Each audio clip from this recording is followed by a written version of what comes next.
오늘은 교회력으로 종려주일이고요. 이제 한 주간 동안 고난주간이 시작이 되어집니다.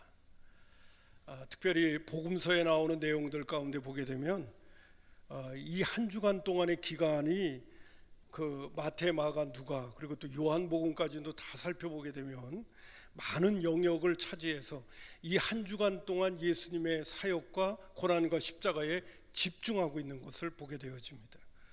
예수님은 공생애를 보통 3년 6개월 동안 하셨는데 그 중에서 이 한 주간 동안이 최고한 어떤 때는 4분의 1 정도를 예수님의 고난과 십자가에 집중하고 있는 것을 보기도 합니다. 그 이유는 뭐냐 하면 예수님의 고난과 십자가가 그렇게 중요하기 때문에 그렇습니다.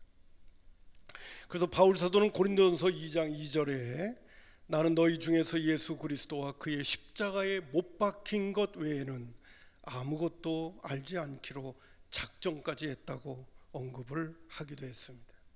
그래서 오늘 저는 여러분들과 함께 고난주간 한 주간을 앞두면서 예수님의 십자가란 무엇인가 하는 부분을 우리 여러분들과 함께 잠깐 음미하고 기도 제목으로 삼고 또 십자가의 능력으로 살아갈 수 있는 저와 여러분이 되었으면 좋겠다 하는 생각 때문에 이 말씀을 준비하게 되어졌습니다. 자, 그러면 예수님께서 십자가에 못 박히신 이 십자가는 어떤 가치와 또 영적인 의미를 우리에게 부여하고 있는가 하는 부분을 생각하면요, 첫 번째는 예수님의 십자가는 하나님을 위한 십자가였습니다. 이 첫 번째에 대한 말씀은 여러분들 내용은 알 수가 있지만은 예수님의 십자가를 생각하면 처음에는 하나님을 위한 십자가다라고 할 때 좀 의구심이 생길 수도 있습니다. 오늘 여러분 먼저 예수님의 십자가를 생각할 때 이거는 하나님을 위한 십자가라는 게 어떤 의미인가를 여러분 한번 생각해 볼 수 있었으면 합니다. 예수님께서 제자들과 함께 공생애를 하는 동안에도 여러 차례 고난과 십자가를 얘기하셨습니다. 부활까지도 언급했지만은 예수님께서 고난 받으신다, 그리고 십자가에 못 박아 죽는다까지도 예수님께서 여러 차례 언급하셨습니다. 그리고 한 알의 밀알이 땅에 떨어지지 않으면 한 알 그대로 있고 죽으면 많은 열매를 맺는다는 그런 말씀들을 통해서 예수님의 죽음을 제자들에게 미리 예고했습니다. 그러나 예수님도 십자가가 바로 눈앞에 놓여져 있을 때 그 십자가가 너무 고통스럽고 너무 치욕스럽고 너무 고난스러운 십자가였기 때문에 마태복음 26장에 보면 예수님께서 겟세마네 동산에서 땀이 핏방울이 되시는 기도를 통해 할만하시거든 이 잔을 내게서 멀게 해달라고 기도하셨던 내용을 저와 여러분은 기억하고 있습니다. 하나님은 전능한 분입니다. 능력 많으신 분이기 때문에 하나님, 나도 잘 알고 있습니다. 나 이 십자가 짊어지기 위해 이 땅에 온 거 알고 있습니다. 그러나 꼭 이 방법이어야만 하겠습니까? 하나님은 전능하시지 않습니까? 라고 하나님 앞에 기도를 올려드립니다. 그러나 예수님께서 얼른 그 기도의 제목을 내려놓으시면서 내 뜻대로 마옵시고 아버지의 뜻대로 되기를 원한다고 그 부분에 초점을 맞춰서 기도하셨던 겟세마네 동산의 기도를 우리는 기억하고 있습니다. 그만큼 예수님의 고난의 십자가라고 하는 것은 하나님의 거룩한 뜻이었음에도 불구하고 예수님에게는 너무나도 힘들고 어려운 육신을 입고 있는 자로서의 모습으로는 정말 고통스러운 그런 십자가였음을 우리는 간접적으로 우리는 이렇게 살펴볼 수가 있게 되어집니다. 그러나 예수님은 그 겟세마네 동산에서의 구체적인 기도는 히브리서 5장 7절부터 9절에 있는 히브리 기자의 메시지를 통해서 우리가 볼 수 있는 것처럼 그런 육체에 계실 때 자기를 죽음에서 능히 구원할 이에게 심한 통곡과 눈물과 눈물로 간구와 소원을 올렸어요. 그러나 그의 경외하심으로 말미암아 들으심을 얻었는데 그가 아들이면서도 받으실 고난으로 순종함을 배워서 온전하게 되어졌다는 이 뜻은 뭐냐면, 주님 내 뜻대로 마옵시고 아버지의 뜻대로 되기를 원한다고 하면서 예수님은 철저히 순종의 길을 걸어가셨다는 겁니다. 다시 말씀드려서 예수님에게 있어서의 십자가는 하나님의 거룩한 뜻이었다는 거예요. 빌립보서 2장 8절에 있는 말씀을 또 인용한다면 사람의 모양으로 나타나서 자기를 낮추시고, 중요한 부분입니다, 죽기까지 복종하셨으니 곧 십자가의 죽으심이라고 그랬습니다. 여러분, 예수님에게 있어서의 십자가의 죽으심은 하나님의 거룩한 뜻이었습니다. 다시 말씀드려서 예수님의 시각에서 하나님을 바라볼 때 예수님께서 십자가에 죽으신다고 하는 것은 하나님을 향한 그 사랑을 죽음으로 표현하고 있는 것입니다. 마음과 뜻과 정성과 힘을 다하여 목숨을 다하여 주 너의 하나님을 사랑하는 표시가 예수님에게 있어서는 십자가로 나타났다는 것입니다. 예수님의 십자가는 하나님의 뜻을 이루기 위한 예수님의 사랑과 순종의 결정체였다는 거예요. 죽음보다 귀한 사랑으로 하나님께 자신의 사랑을 표현하신 것이 바로 뭐냐? 그게 십자가라는 것입니다. 이 십자가의 사건은 오늘 인간이 살아가야 하는 궁극적인 모습이기도 합니다. 여러분들에게 늘 인용을 합니다만 하나님이 인간을 만드신 목적은 두 가지입니다. 마음과 뜻과 정성과 힘을 다하고 목숨을 다하여 주 너의 하나님 사랑하는 것과 내 이웃을 내 몸과 같이 사랑하는 건데, 예수님께서 십자가의 죽으심으로 인하여 하나님 사랑과 이웃 사랑을 온전히 실천하신 것입니다.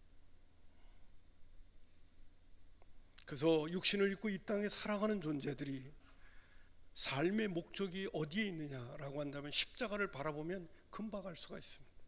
예수님이 그 모범을 보여주신 겁니다. 하나님을 향하여 목숨 바쳐 사랑하는 것과 그리고 내 이웃을 내 몸과 같이 사랑하는 게 바로 뭐냐? 그게 바로 십자가였다는 것입니다. 그래서 바울 사도가 고린도전서 11장 1절에 이렇게 고백을 합니다. 내가 그리스도를 본받는 자 된 것 같이. 예수님의 뭘 본받았을까요? 바로 십자가를 본받은 것입니다. 하나님 사랑하고 이웃 사랑하는 것을 본받은 것입니다. 그러면서 우리에게 권면을 합니다. 너희는 나를 본받는 자가 되라. 그러니까 한마디로 표현해서 육신을 입고 우리가 이 땅에 사는 이유와 하나님이 우리를 만드신 목적을 향하여 예수님이 우리에게 샘플을 보여주신 거예요. 사람이 육신을 입고 이 땅에 살려면 어떻게 살아야 되느냐? 내가 십자가에 죽기까지 복종한 것처럼 하나님께 그렇게 하나님을 그렇게 사랑해야 되고, 그리고 그 십자가는 또 내 이웃을 향한 사랑으로 이어져 가게 되잖아요. 그러므로 예수님의 십자가란 무엇인가? 라는 질문을 던지면 첫 번째는 하나님을 위한 십자가였다는 것입니다. 오늘 우리에게 적용시킨다면 하나님이 우리를 만드신 목적을 보여주는 십자가였다는 것입니다. 저와 여러분이 힘들고 어렵긴 하지만은, 그러나 하나님께서 오늘도 예수 그리스도를 십자가의 제물로 우리에게 주신 것은 오늘도 우리가 하나님 사랑하고 이웃 사랑하도록 하면서 살아갈 수 있는 하나님의 백성과 그리고 하나님의 자녀가 되기 위한 기본을 우리에게 주고 계시는 거예요.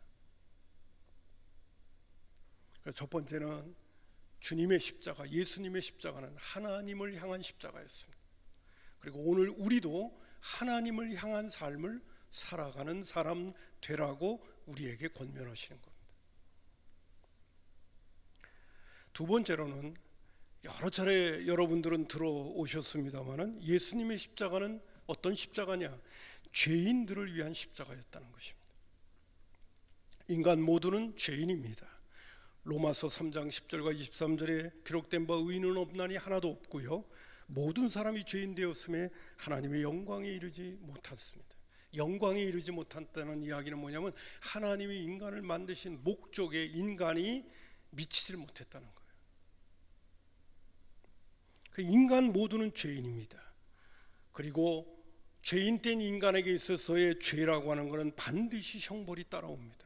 히브리서 9장 27절, 한 번 죽는 것은 사람에게 정하신 것이요 그 후에는 반드시 심판이 있는 거예요. 그리고 죄의 문제를 해결하지 못한 사람은 반드시 하나님의 심판대 앞에 서서 영원한 형벌을 받아야 하는 것입니다.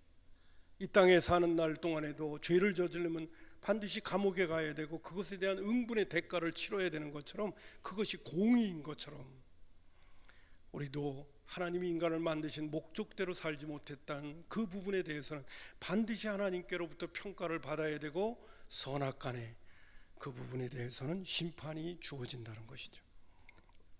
근데 하나님께서 인간이 의롭게 살 수 없는 존재임을 알고 아들 예수 그리스도를 이 땅에 보내시는 것이죠. 잘 알죠? 예수님은 세상 죄를 지고 가는 하나님의 어린 양이었던 것이죠. 세례자 요한이 예수님을 가리켜서 세상 죄를 지고 가는 하나님의 어린 양이라고 언급하고 있습니다. 바울 사도는 고린도 후서 5장 21절에 하나님이 죄를 알지 못하신 이를 우리를 대신하여 죄를 삼았다고 말해주고 있어요. 그래서 우리가 죄에 대한 형벌을 받아야 될 것을 예수님이 대신 죄의 형벌을 받으시는 것이죠. 구약에서부터 내려오는 제사제도에 의해서 백성들이 죄를 저지르면 어린 양을 가지고 나와서 그 머리에다가 안수하고 죄를 전가시킨 다음에 죄 지은 사람이 죽어야 되는데 어린 양이 죽게 되어지죠. 그래서 죄의 문제가 해결될 수 있었던 것처럼 예수님은 인류의 모든 죄를 대신해서 인류의 모든 죄를 십자가에서 짊어지시고, 그리고 죄에서 십자가에서 희생의 제물이 되어 주신 것입니다. 그래서 예수님께서 우리의 구세주여 우리의 희생의 제물 되심을 믿으면 우리는 죄의 형벌에서부터 노임을 받게 되어지는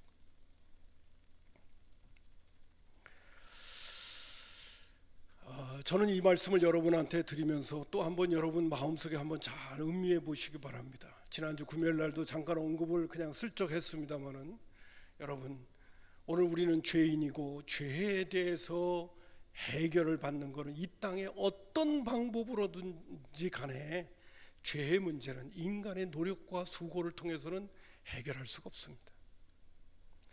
중세시대 때 면죄부를 팔아가지고 죄의 문제를 해결받을 수 있도록 부패했던 중세 캐토릭을 향하여 루터가 종교개혁을 일으킨 것처럼 지금도 인간이 억만금을 헌금한다고 해서 죄의 문제가 해결될 수 있는 게 아닙니다. 어떤 방법으로든지 죄의 문제를 해결해 보겠다고 내 나름대로 노력하고 수고한다고 해서 죄의 문제는 해결될 수가 없는 것입니다.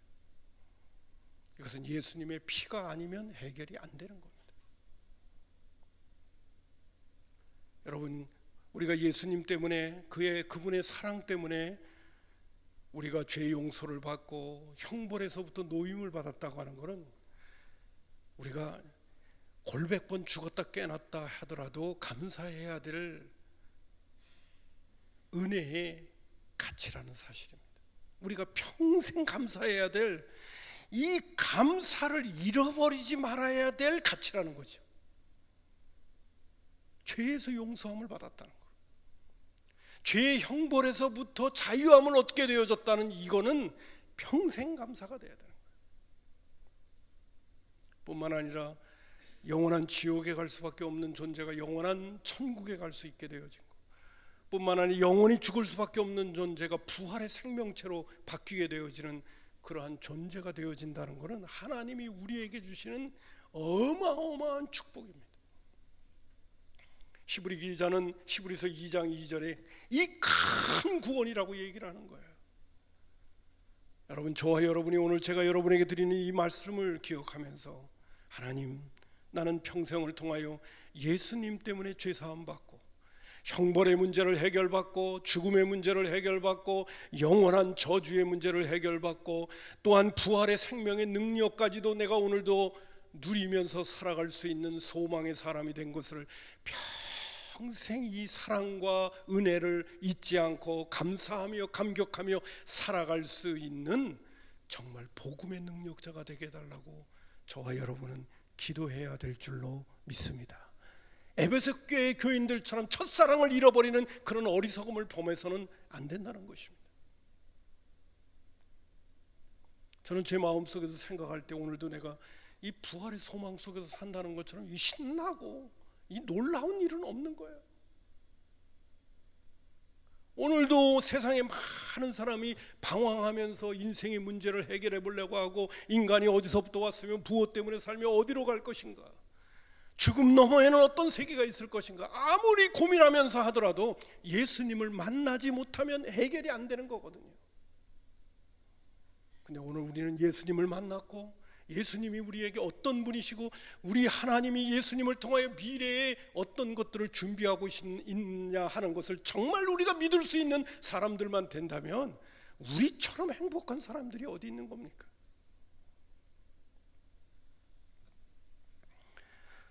이 가치, 이 복음의 능력이 저와 여러분의 심령 속에서, 심장 속에서 늘 살아서 꿈틀댈 수 있기를 주님의 이름으로 축복합니다. 십자가에 대한 메시지, 복음에 대한 메시지, 예수에 대한 소식을 늘 들어도 실증이 안 나는 감사와 감격이 저와 여러분에게 있어야 된단 말이에요.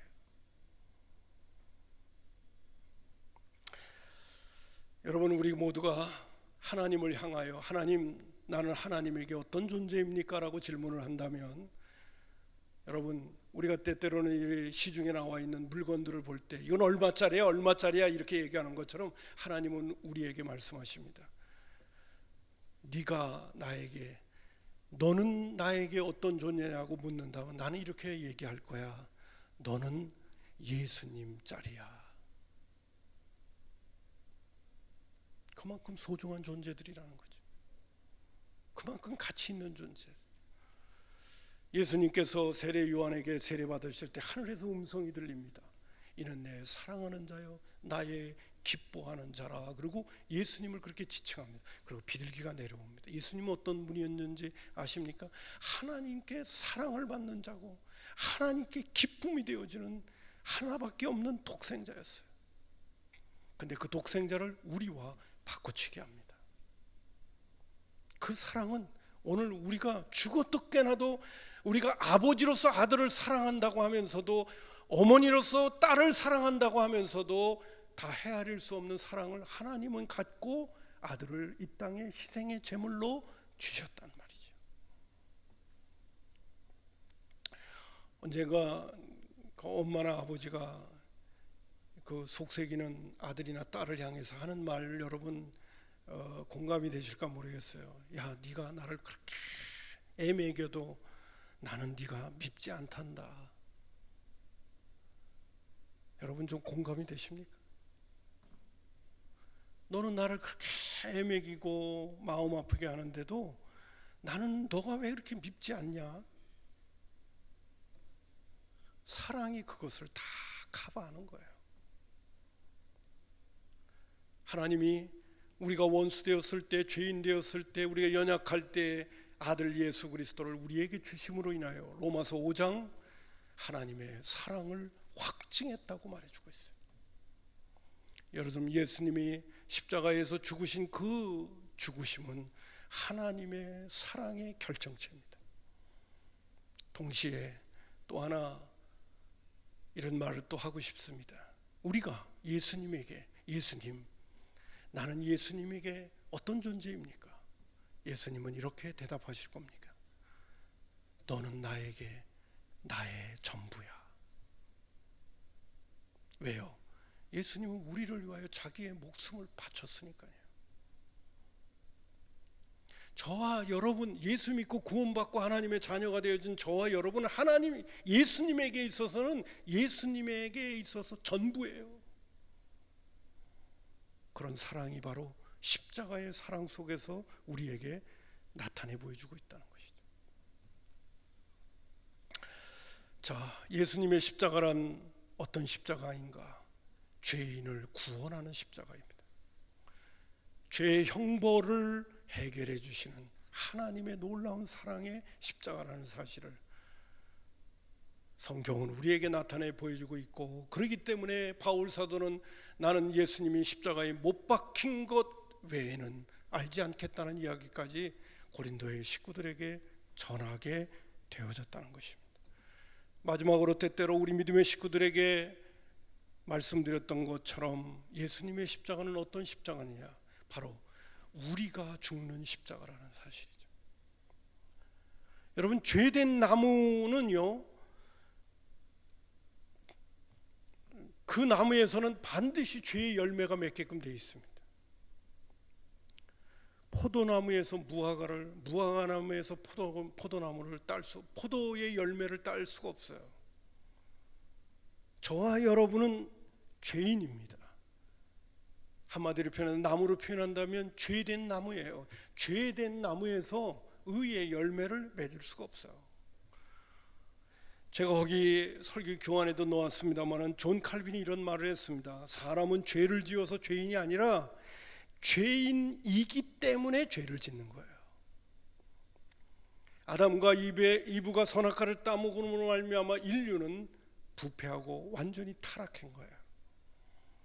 그 유전자와 그 본질이 죄에 사로잡힌 존재가 되어진 거예요. 여러분, 죄라고 하는 것을 좀 뒤집어 보면 뭔지 아십니까? 죄라고 하는 것은 나 중심적으로 사는 거예요. 자기 중심적으로 사는 거예요. 이기주의, 그것이 바로 죄의 본질입니다. 아담과 이브가 왜 선악과를 따먹었죠? 하나님이 인간을 만드신 목적이 하나님에게 있는데 그 목적을 자기에게로 돌렸기 때문에 선악과 따먹은 거죠. 이 땅에서의 모든 죄들을 한번 보세요. 왜 죄 저지르죠? 다른 사람을 생각하고 하지 않고 자기를 생각하니까 다 죄를 저지르는 거예요. 다른 사람의 입장을 생각하지 않고 자기 입장만 생각하니까 죄를 짓는 거예요.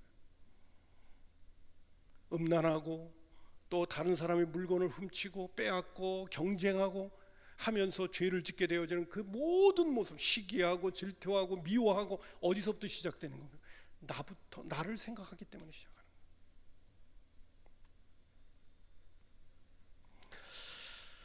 거예요.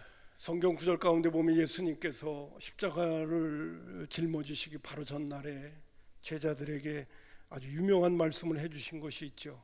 많은 믿음의 선배들도 아주 성경 구절, 성경의 내용 가운데 비유로 주셨던 메시지를 지금도 많은 분들이 간증을 합니다만은 요한복음 15장에는 예수님께서 나는 포도나무여 너희는 가지니라는 말씀을 하고 있습니다. 요한복음 15장 5절에도 나는 포도나무여 너희는 가지니 그가 내 안에 내가 그 안에 거하면 사람이 열매를 많이 맺나니 나를 떠나서는 너희가 아무것도 할 수 없다. 나를 떠나서는 너희가, 여기는 아무것도라고 그랬는데 우리가 의의 열매를 절대로 맺을 수가 없어요. 그렇기 때문에 제가 지금 드리고 싶은 메시지는 뭐냐 하면, 예수님이 십자가에 못 박혀 죽으실 때 하나님께서 우리를 예수님과 함께 연합시켜 우리의 옛사람도 십자가에서 죽게 하셨다는 사실입니다. 우리가 죽지 않으면 우리는 의의 열매를 맺을 수 있는 삶이 우리의 삶 속에서 펼쳐질 수가 없는 거예요. 왜? 우리는 죄의 본질의 나무이기 때문에. 이 죄의 본질의 나무가 꺾여야 됩니다. 접붙임을 받는 것처럼 이것이 잘라져야, 그리고 예수의 의의 생명이 우리 안에 들어와야 우리는 의의 열매를 맺을 수가 있어요. 예수님의 십자가의 죽으심이라고 하는 것은 우리의 옛사람도 함께 죽게 하시는 하나님의 구원의 역사라는 거예요. 왜? 의의 열매를 맺게 하기 위하여. 하나님이 인간을 만드신 목적의 열매를 맺을 수 있는 존재가 되게 하기 위하여 우리의 이기주의적이고 자기중심적인 그 죄악의 본질을 극복할 수 있도록 만들어 주시기 위하여 우리의 옛사람은 십자가에서 죽어야 되는 거예요. 곧잘 우리 믿음의 식구들에게도 말씀을 드리는데, 예수님이 이 땅에 사는 날 동안에 예수님을 위하여 사신 적이 있었습니까? 자신을 위해서? 예수님이 죄가 없으시다는 얘기는요, 예수님은 육신을 입고 이 땅에 살 동안에 자기를 위하여 한순간도 사신 일이 없었기 때문에 그런 거예요. 우리가 주님을 본받는다는 것은 결국 내 한계를 뛰어넘어야 되는 거예요. 내가 나를 사랑하고 나를 위하고 나 중심적이고 나의 입장에서의 것들을 조금이라도 우리가 극복을 해야 우리는 열매 맺는 그리스도인이 될 수가 있는 거예요. 주님을 본받을 수가 있게 되어지는 거예요. 그러므로 예수님께서 십자가에 못 박아 죽으실 때 우리의 옛사람이라는 것은 나중심적으로만 사는 거예요. 이기주의적으로만 사는 거예요. 이거를 십자가에서 죽여야 되는 거예요.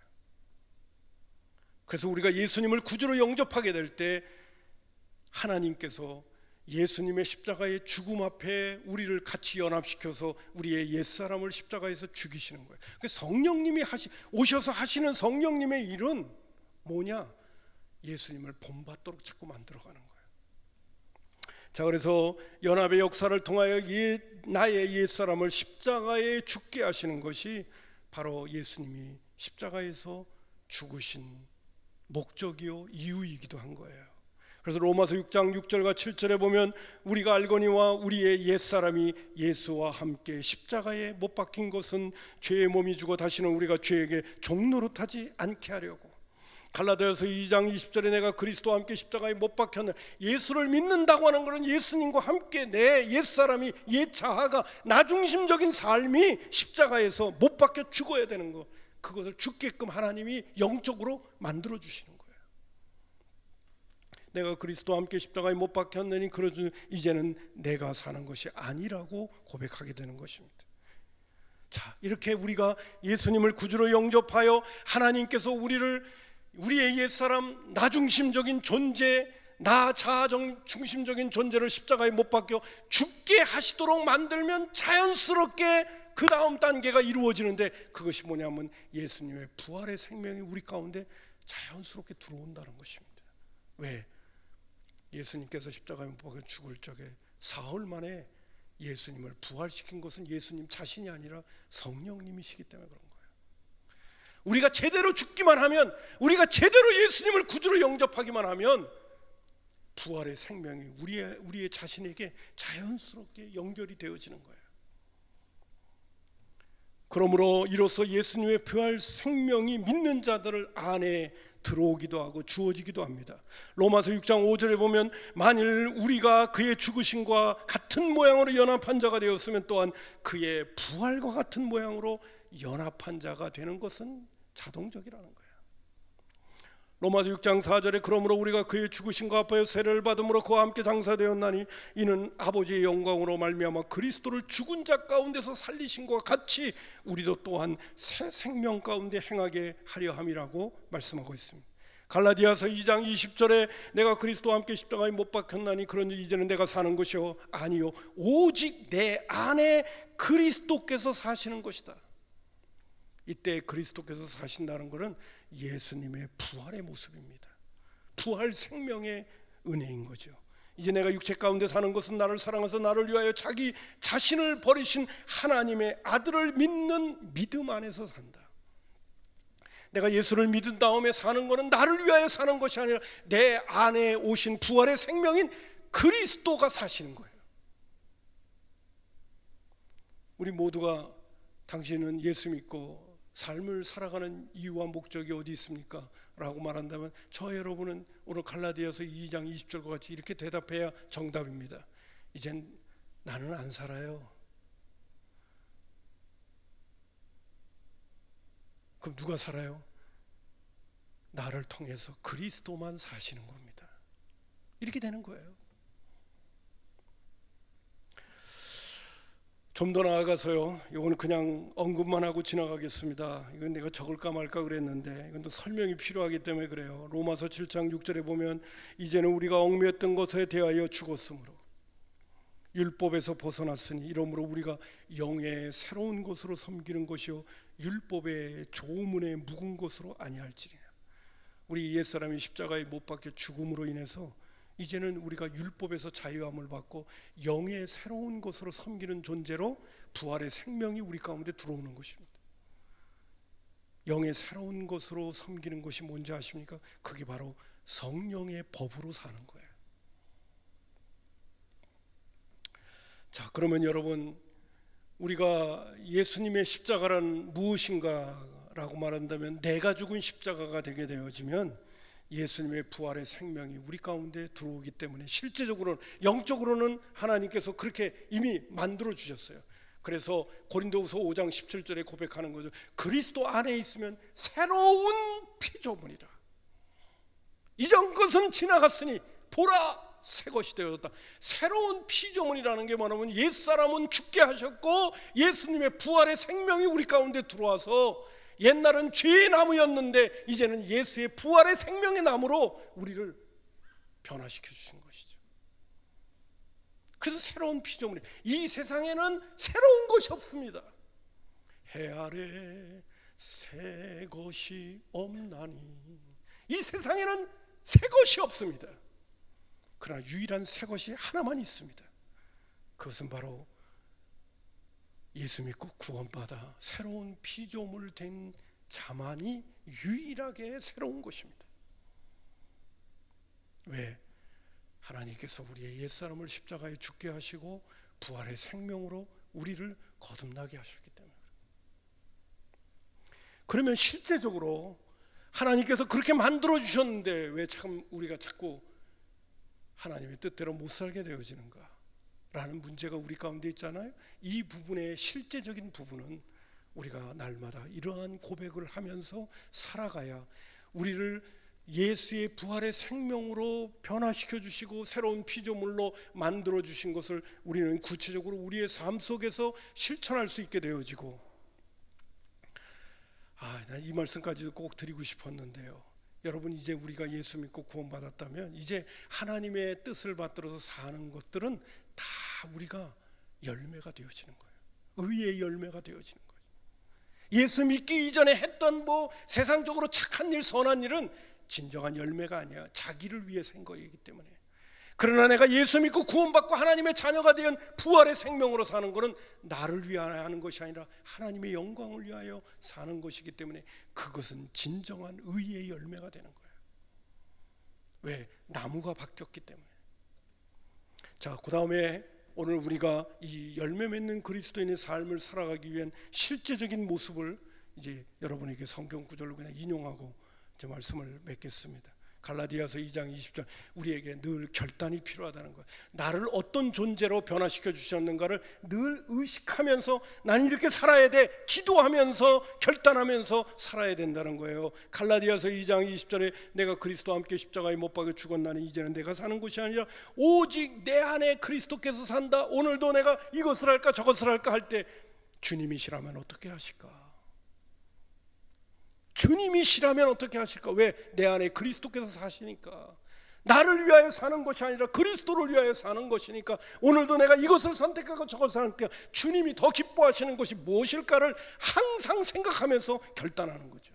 왜? 나를 위하여 사는 것이 아니라 그리스도를 위해서 사니까. 이것이 우리 안에서 늘 살아있어야 됩니다. 고린도전서 15장 32절에 형제들은 내가 그리스도 예수 안에서 주 안에서 가진 바 된 나의 자랑을 두고 단언하니 그가 자랑하는 게 뭐냐? 나는 날마다 죽는다. 내가 죽을 때 예수의 부활의 생명이 계속 나타나니까. 고린도후서 4장 10절과 11절에도 우리가 항상 예수의 죽음을 몸에 짊어지면 예수의 생명이 또한 우리 몸에 나타나게 하려 함이라. 우리 살아있는 자가 함께 예수를 위하여 죽임에 넘겨짐은 예수의 생명이 또한 우리 죽을 육체에 나타나게 하려 함이라. 로마서 6장 11절, 이와 같이 너희도 너희 자신을 죄에 대하여는 죽은 자야. 나는 오늘도 죄에 대해서는 하나님이 기뻐하시지 않는 것들에 대해서 난 죽었어. 여러분, 죽은 자가 어떻게 행동할 수가 있습니까? 하나님이 원하지 않는 것들에 대해서는 내가 죽었어 라고 늘 마음의 결단을 해야 되는 거죠. 왜? 나를 새로운 피조물 만들어 주셨으니까.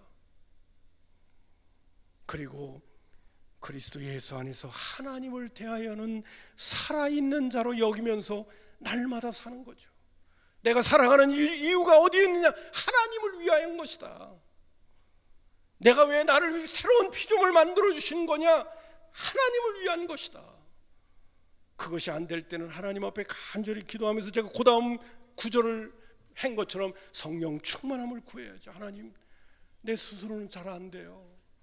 오늘도 내가 영적으로 깨어서 나는 포도나무여 너희는 가지니 너가 내 안에 내가 너의 안에 있는 것처럼 포도나무와 가지가 잘 연결되어져서 주님께서 우리에게 주시는 부활의 생명의 능력이 우리에게 계속 공급되어져야 내 옛사람을 초서 복종시킬 수 있게 되고 내가 날마다 죽는다는 것을 자랑스럽게 여기면서 살아가게 될 때 예수의 생명의 능력이 나를 충만케 하셔서 의의 열매를 맺을 수 있도록 만들어주시는 포도나무와의 가지와의 관계가 늘 연결되어져 있는 것, 부활의 생명의 능력이 늘 나에게 공급되어질 수 있도록 늘 사모하는 마음과 간절한 마음으로 주님을 바라볼 수 있는 사람들이 되어질 때에 우리는 의의 열매를 맺을 수가 있는 거예요.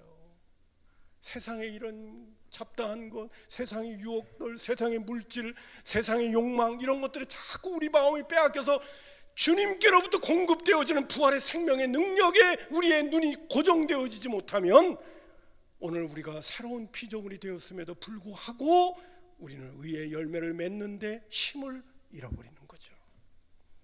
이미 다 갖춰졌음에도 불구하고 오늘도 우리가 끊임없이 주님을 바라보는 일에 늘 힘쓸 때 주님의 진액이 내가 너 안에 너가 내 안에 거하는 그 은혜를 통해서 나를 떠나서는 너희가 아무것도 할 수 없는 것처럼 주님 떠나지 않고 주님께 늘 연결되어지는 성령 충만함의 은혜를 구하는 그런 간절한 사모하는 마음, 간절한 열망, 간절한 갈망, 이것이 우리에게 있을 때에 예수님의 부활의 생명의 진액이 계속 공급되어지면서 우리는 자연스럽게 의의 열매를 맺는 하나님의 사람으로 살아가게 되는 줄로 믿습니다. 여기에서의 갈망이 필요해요. 간절함이 필요해요.